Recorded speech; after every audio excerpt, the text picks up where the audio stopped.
Bueno, volvemos, 14:22, 22 grados también la temperatura. Sí. Y tenemos a nuestra primera entrevistada del día de hoy, martes 12 de octubre. Estamos en comunicación, me dice Hernán, nuestro operador, a quien le mandamos un saludo grande. Ah, es verdad, no lo saludé, No lo perdón, saludamos Hernán. hoy, un capo Hernán. Estamos en comunicación con María Rachid, candidata a diputada nacional por la Ciudad de Buenos Aires, por el Frente de Todos. ¿Qué tal, María? Muy buenas tardes, ¿cómo estás? Hola, ¿qué tal? Buenas tardes. Bueno, acá estamos Joaquín, Lorena en el piso, Víctor lamentablemente no pudo estar hoy en el programa, te aviso, porque bueno, tenía unos compromisos laborales, pero bueno, vamos a estar nosotros llevando adelante el programa. Muy bien. ¿Cómo estás viviendo esta primera semana, no? Creo que arrancó la campaña el fin de pasado, lamentablemente por lluvia no se pudo hacer ese acto tan lindo en Lugano. ¿Cómo están viviendo estos primeros días de campaña? Y si está pegando este nuevo mensaje que se está bajando desde el Frente de Todos, sobre todo en los porteños, ¿no? Sí, bueno, la verdad que con mucha actividad, como siempre, porque bueno, por supuesto a la campaña le sumamos todo lo que hacemos siempre, ¿no? Claro. Como el otro día, el sábado, creo que Alejandro Mor decía en una plaza, en una actividad en una plaza en San Telmo, que en donde estuvimos, decía, en realidad los candidatos de Frente de Todos somos militantes, entonces ya venimos con muchísimas actividades que tienen que ver con lo mismo que hacemos en la campaña, compartir nuestras ideas, compartir cómo sería la ciudad que nos gustaría habitar, cómo es el país que queremos construir, a pesar y con todas las dificultades que tuvimos durante todo este tiempo, cómo es el país que estamos construyendo. Así que te imaginarás cómo estamos todos, con un montón de actividades, de reuniones, elaborando como hacemos siempre, porque la verdad es que yo no distingo tanto los tiempos de campaña que los tiempos de militancia en general, salvo algunas actividades que por ahí son en espacios por ahí más públicos o más asiduas. En realidad es elaborar proyectos, propuestas, pensar cuáles son las soluciones que podemos desarrollar para los problemas que tenemos. Es eso, en realidad, ¿no? Entonces, trabajando, por ejemplo, ahora estamos organizando algunas reuniones con organizaciones para trabajar en la propuesta de ley antidiscriminatoria, que es una propuesta que estamos trabajando hace muchos años y que esperamos que ya muy pronto podamos aprobar. La ley vigente es de 1988, es muy vieja, tenemos que ir por una nueva. Las situaciones de discriminación que se dan hacia un montón de sectores, ¿no? La ley actual no incluye no solamente la diversidad, sino que tampoco incluye a las personas con discapacidad, no incluye, y a los sectores que sí incluye, en realidad no les da soluciones concretas para las situaciones de discriminación que se dan a diario, cuando una persona quiere buscar un trabajo y no accede a un trabajo porque por la edad, por alguna cuestión que tenga que ver con la apariencia física, por alguna cuestión que tenga que ver con una discapacidad, porque es parte del colectivo de la diversidad. Bueno, las mayorías discriminadas en realidad, porque a veces se habla de minorías cuando en realidad la discriminación es hacia los jóvenes, hacia las mujeres, hacia los adultos mayores, hacia las personas con discapacidad, hacia la diversidad, y todo eso, todos en algún momento pasamos por alguno de esos grupos, ¿no? Claro, María, te habla Lorena Perdomo. Justo que decías de la discriminación, y tenés razón, hoy es 12 de octubre y es el día de conmemoración de las personas que tienen artritis reumatoidea, que es una enfermedad, que es una patología que es bastante discapacitante. Y pasa eso que es lo que vos contabas recién, el tema del acceso al trabajo, al que no te tienen en cuenta. Es bastante difícil, y en la ciudad no está siendo una ciudad amigable para esta clase de personas que tienen esta patología, porque por ejemplo no tenés rampas, no sé, vas a un edificio público y no tenés rampas, no hay ascensor o no funcionan. No es una ciudad amigable para cualquiera de este tipo de patologías, pero tampoco para las personas con discapacidad, para las personas adultas mayores, para las personas que tenemos hijos con cochecitos de bebé. Claro. La verdad es que es una ciudad muy hegemónica en muchos sentidos, ¿no? Construida para las hegemonías, que en realidad las hegemonías terminan siendo grupos muy minoritarios, muy pocos, ¿no? Los que disfrutan a pleno de esa ciudad tan excluyente, ¿no? Por un montón de razones. Y por eso tenemos que, una de las tantas cosas que tenemos que hacer, además de generar una ciudad más inclusiva, que piense los espacios públicos y los espacios de acceso público para todas las personas, también generar legislación y políticas públicas en ese sentido, ¿no? Y bueno, eso es lo que, como les decía, capaz que hay más actividad, pero bueno, es lo que venimos haciendo hace muchos años, en los que venimos trabajando hace muchos años con un montón de sectores vulnerados por este tipo de discriminación y de exclusión, en este caso, como decías, que tiene que ver con la accesibilidad a todo lo que tiene que ver con la ciudad, pero también a lo que tiene que ver con derechos humanos básicos, ¿no? Como el trabajo, la educación, la justicia, la vivienda. Así que bueno, en eso estamos trabajando. Esta ley que les contaba la venimos trabajando hace bastante y ya hemos podido hablar en el caso de la ley, con Alberto Fernández, quien manifestó su compromiso con este proyecto, y lo estamos trabajando con el Ministerio de Justicia, así que esperamos poder avanzar. Bueno, sí, María, en este año y medio, un poquito más que llevamos así de pandemia, salieron algunas leyes muy importantes, ¿no? Que representan a las minorías, como pueden ser, por ejemplo, la minoría feminista, que cada vez es más grande, no sé si decirle alguna minoría, pero... Sí, en realidad, como te decía, a veces las militancias por ahí expresan algún sector más minoritario, pero en realidad, por ejemplo, todo lo que las reivindicaciones del feminismo y de las mujeres expresan una mayoría, que son las mujeres en esta sociedad, ¿no? Exactamente. Sí, hubo avances. La verdad es que es increíble, digo, porque para cualquier otro gobierno la pandemia hubiera sido una gran excusa para no hacer un montón de las cosas que se hicieron, ¿no? A pesar de la pandemia. El tema de la posibilidad de reconocer las tareas de cuidado de las mujeres en años de aportes jubilatorios es importantísimo. Hay un montón de mujeres, el 76% de las tareas de cuidado recaen sobre las mujeres, y este es el motivo por el cual muchas mujeres, 300.000 al año más o menos, no pueden acceder a sus aportes jubilatorios porque no tienen los suficientes aportes formales para jubilarse con los 30 años de aportes que hay que jubilarse. Esta medida que tomó el gobierno le va a permitir, o ya le está permitiendo en realidad, a 150.000 mujeres más o menos jubilarse, porque se les reconoce por cada hijo, por esas tareas de cuidado en relación a esos hijos, se les reconoce un año de aportes. Eso es importantísimo, ¿no? Y como te decía, que en el medio de una pandemia se puedan estar tomando estas medidas, la verdad es que además de ser medidas justas, también ayudan y son un paliativo para las situaciones que ha generado la pandemia y los 4 años anteriores del macrismo, ¿no? Obvio, sí.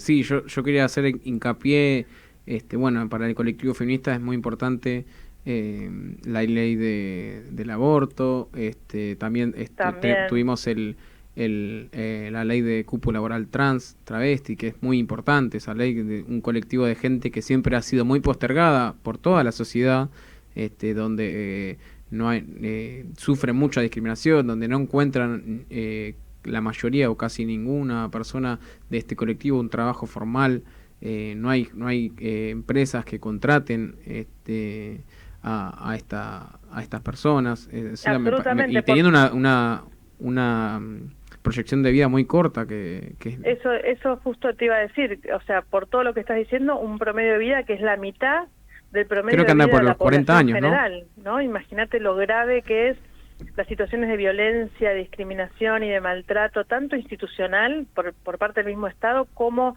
social, que han vivido durante todas estas décadas. Lo fuerte que será eso, que el promedio de vida termina siendo la mitad de la media de la población general, que es un montón. Y esta ley que se aprobó y que acabas de mencionar es muy importante, porque no solamente establece, como ya establecía el decreto presidencial que también sacó Alberto Fernández para establecer un cupo en la administración pública para personas trans, esta ley lo amplía, y lo que incluye son incentivos impositivos para las empresas que tomen personas trans, y además prioridad en la contratación con el Estado de las empresas que tengan en su plantel personas trans. Y esta última medida, el tema de la prioridad en la contratación, hay un montón de empresas, incluso a veces empresas multinacionales, empresas nacionales, que suelen ser prestadoras del Estado, en montos además muy importantes, que hoy están buscando personal trans para poder tener dentro de sus empresas personas trans y poder tener ese punto a favor que les darían las licitaciones con el Estado de tener personas trans en su plantel. Así que ya está dando excelentes resultados. Nosotros tenemos como las organizaciones de diversidad que se nuclean en las federaciones, que es una organización donde yo participo, la Federación Argentina LGBT. Ya tenemos pedidos de currículums y propuestas y de postulantes para esas empresas que están buscando incluir personas trans, producto y como resultado de esta ley que se aprobó hace poquito tiempo, ¿no? Y que se reglamentó hace unos días. Sí, por eso me parece que es muy importante esto, porque todos tenemos derecho a una vida digna, a un trabajo digno, una vivienda digna, ¿no? No por tener alguna condición minoritaria, como podemos decirle, sufrir algún tipo de discriminación. Vos, no sé si actualmente, por el tema de la campaña, o si seguís siendo la titular del Instituto contra la Discriminación de la Defensoría del Pueblo de la Ciudad de Buenos Aires. Sí, yo soy la titular del Instituto contra la Discriminación de la Defensoría. Que un ciudadano, un porteño que se acerca a este instituto, ¿qué ayuda puede recibir? ¿Qué asesoramiento? Lo que nosotros hacemos desde el instituto es, por un lado, asesorar a las personas que hayan vivido situaciones de discriminación respecto de dónde pueden hacer sus denuncias, de qué manera denunciar. Muchas veces hemos hecho, por suerte, convenios con distintos organismos que nos permiten tomar la denuncia directamente, porque a veces esto de que te vayas a un lugar y te digan, bueno, tenés que ir a este otro lugar y a este otro y a este otro. Hemos organizado un sistema de convenios tanto con el Ministerio Público Fiscal de la Ciudad como con el INADI a nivel nacional, para que si vienen a la Defensoría, desde la Defensoría les podemos tomar esas denuncias, y en todo caso después tendrán que ir a las audiencias y otras situaciones procesales, pero no tienen de procedimiento, pero no tienen que ir a hacer la denuncia a todos lados, sino que la pueden hacer directamente acá con nosotros. Eso es lo que tiene que ver con las denuncias. Después también hacemos campañas, propuestas de políticas públicas, propuestas legislativas, a veces con algo de suerte y tenemos éxito, y en general, en la mayoría de los casos, lamentablemente, con la legislatura porteña no tenemos mucha suerte con las propuestas de legislación que hemos hecho, porque se le ha dado prioridad, y esto ya lo he visto como legisladora durante los 4 años que fui legisladora. Lo prioritario son los negocios inmobiliarios, lamentablemente, y prácticamente no se discuten leyes que tengan que ver con soluciones de la vida de las personas. A veces, como legisladora, terminábamos presentando proyectos de efemérides o nombres de plazas, etcétera, para sentir que, bueno, algún aporte se aprobaba en esa legislatura, porque es lo único que te dejaban pasar. Y después las cosas más importantes eran imposibles de ser tratadas directamente, ¿no? Al tener casi una mayoría, ¿no? Ahí en la legislatura, creo que estaban a un legislador de tener los 2/3. Sí, ya, claro. Ya hace muy difícil trabajar así, ¿no? Éramos un poco más en la oposición, y eso generaba que, bueno, que hubiera algunas negociaciones de algunas cosas, como por ejemplo logramos sacar la ley antidiscriminatoria de la Ciudad de Buenos Aires, pero fue muy difícil lograr los consensos para eso. Una ley de centros culturales que también impulsó el bloque, pero son muy poquitas y contadas con los dedos de una mano, te diría, las iniciativas importantes que hemos logrado en esta legislatura mientras el macrismo tiene mayoría, ¿no? Por eso es tan importante, y acá yo recurro al argumento del voto útil, ¿no? De para qué sirve el voto, qué estamos votando en estas elecciones. Estamos votando legisladores y legisladoras para que vayan a votar las leyes que necesitamos en la legislatura de la Ciudad de Buenos Aires, en el Congreso de la Nación. Y la verdad es que me sobran argumentos y pruebas concretas para demostrar que las leyes que necesitamos como ciudadanos y ciudadanas, tanto las que tienen que ver con los temas que yo vengo trabajando hace muchos años, como es todos los temas relacionados a la discriminación, hacia la diversidad de las mujeres, pero también los temas que necesitamos como trabajadores y trabajadoras, como adultos mayores, migrantes, el bloque que los vota y que se pone al hombro esos intereses y que se pone a trabajar con las organizaciones en las iniciativas que queremos impulsar, es el bloque del Frente de Todes. No hay otro, ni siquiera de izquierda, ¿no? Que a veces aparece como alternativa cuando hay algún enojo de cosas que no se terminaron de realizar por distintos motivos. A veces hay gente que se enoja y va a votar a la izquierda, pero la verdad que te puedo dar ejemplos como, por ejemplo, esta ley que te mencionaba al principio, la ley antidiscriminatoria. El bloque de izquierda se opuso a avanzar con la ley antidiscriminatoria en el Congreso de la Nación y sacaron un dictamen de minoría vergonzoso. Así que nada, me parece que es muy importante lo que se decide en esta próxima votación.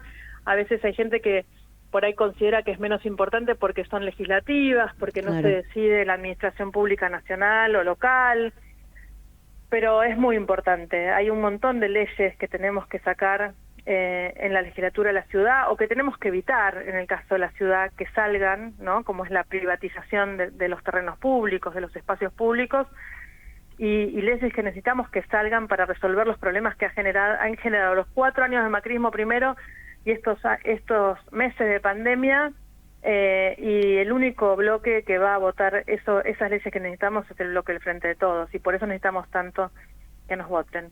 Sí, como decías vos en el comienzo de esta respuesta, me parece que el Frente de Todos, al ser un frente tan amplio, tiene representantes de cada colectividad, por decirlo de alguna manera.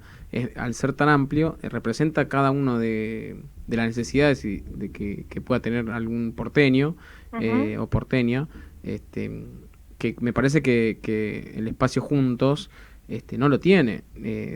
Como decías vos, si vamos a cada jueves de sesión que hay en la legislatura de la Ciudad de Buenos Aires, como lo decía el jueves pasado la legisladora Claudia Neira, funciona como una escribanía, donde se vota prácticamente la venta de espacios públicos, de propiedades públicas permanentemente, sí, para la construcción de negocios inmobiliarios, de torres, y bueno, es muy difícil, siendo legislador o legisladora, pelear contra eso, como decías vos, de presentar proyectos que promuevan la inclusión y que directamente no pasen por la legislatura por el simple hecho de no tener el aval del oficialismo. Así no debería funcionar la legislatura. Entonces nosotros apelamos a que el ciudadano y la ciudadana escuchen Área de Ciudad, que se escuchen las voces del espacio de ustedes, y realmente el porteño y la porteña tome conciencia de lo que es lo que se está votando, porque al fin y al cabo están a un voto de aprobar, digamos, lo que quieran. Así es, y el problema es no solamente que estén en un voto de aprobar lo que quieran, sino que el problema también es que lo que quieren es representar los intereses de un sector minoritario que concentra los recursos tanto en la ciudad como en el país, ¿no? Y ese es el problema, que lo que quieren es vender los espacios públicos y los terrenos públicos a empresas que lo único que quieren es ganar más plata con esos espacios que deberían ser de todos los porteños y porteñas. Y eso se traslada también a nivel nacional, ¿no? Hace poquito quisimos avanzar con la ley de etiquetado de alimentos, y los intereses que ellos están representando son los de las multinacionales, que no quieren gastar un poco más de plata en etiquetar los alimentos para prevenir un montón de situaciones y patologías y enfermedades que tienen que ver con una mala alimentación, ¿no? Entonces, el problema son no solamente que tengan mayoría, porque si representaran otros intereses eso sería bueno, sino que representan otros intereses que no son los de las mayorías de trabajadores y trabajadoras, en donde estamos las personas con discapacidad, las personas con patologías poco frecuentes, las personas migrantes, las personas que no tenemos plata para resolver nuestros problemas, sino que los tenemos que resolver con la presencia del Estado, ¿no? Los problemas que tienen que ver con el no acceso a determinados derechos. Perfecto. María, te agradecemos mucho estos minutos, esta nota que nos brindaste. Desde ya estamos haciendo fuerza para que puedas entrar al Congreso de la Nación y representar todas estas voces que muchas veces son que no son escuchadas. Exacto. Lamentablemente. Muchas gracias, a disposición para todo lo que podamos comunicar. Bueno, María, un abrazo grande. Un abrazo, gracias a ustedes. Bueno, hasta ahí tuvimos la palabra de María Rachid, que nos comentó un poquito a quién representa ella. Lo que se está viviendo también. ¿Cómo? Lo que se está viviendo, porque es la realidad. Solamente se votan cosas que tienen que ver con negocio inmobiliario, el río lo quieren privatizar, es complicado, y se olvidan de las necesidades del ciudadano.